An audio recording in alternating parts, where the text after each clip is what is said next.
$30,000. From the Russians? No, from the French. From the Russians. We capture more than that every day.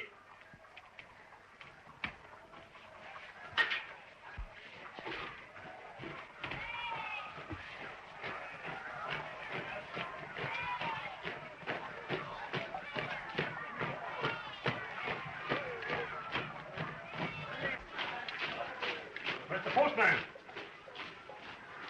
War is war, and snops is snops. The business must go on. You didn't leave the mail yet this morning. Ah, I'm sorry, Mr. Meyer.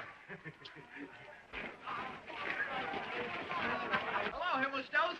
Anything for us today? No, Master Peter. Oh, there must be something. Here, you young rascal. There.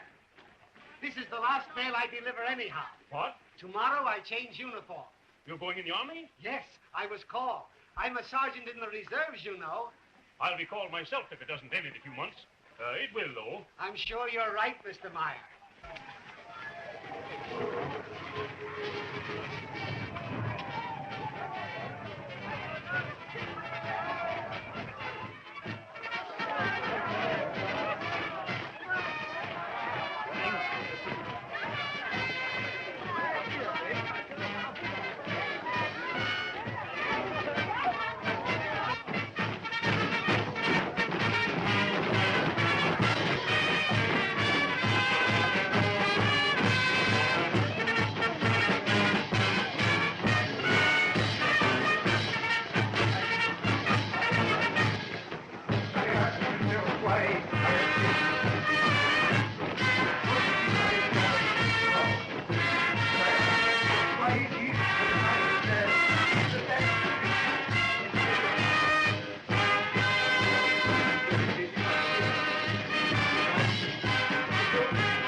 This is what we must do.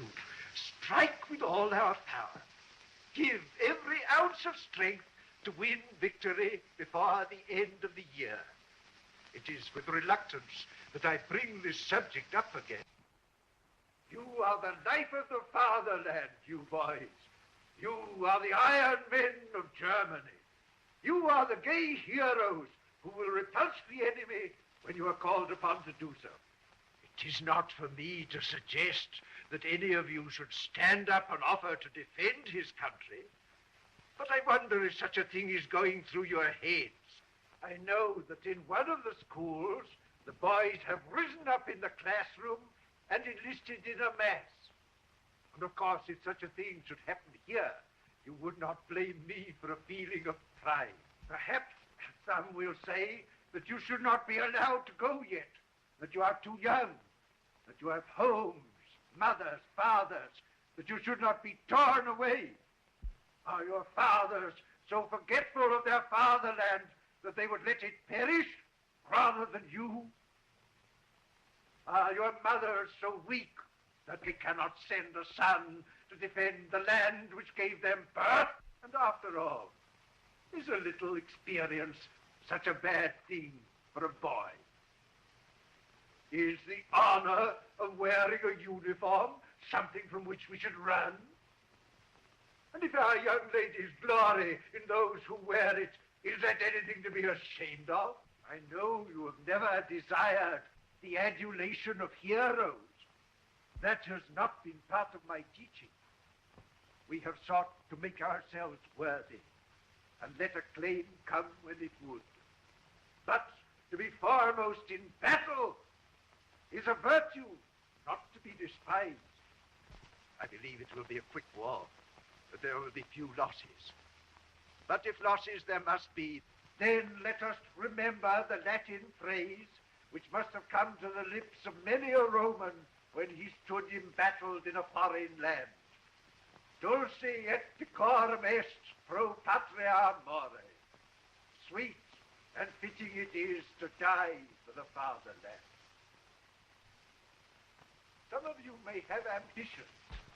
I know of one young man who has great promise as a writer, and he has written the first act of a tragedy which would be a credit to one of the masters. And he is dreaming, I suppose, of following in the footsteps of Goethe and Schiller, and I hope he will. But now, our country calls. The fatherland needs leaders. Personal ambition must be thrown aside in the one great sacrifice for our country.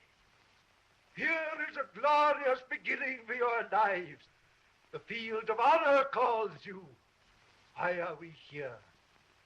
You, Crop, what has kept you back? You, Mother, you know how much you're needed? Ah, I see you look at your leader. I, too, look to you, Paul Baumer. And I wonder what you are going to do. I'll go. I want to go. Count on me. Me too. I'm ready. I'm not going to stay home.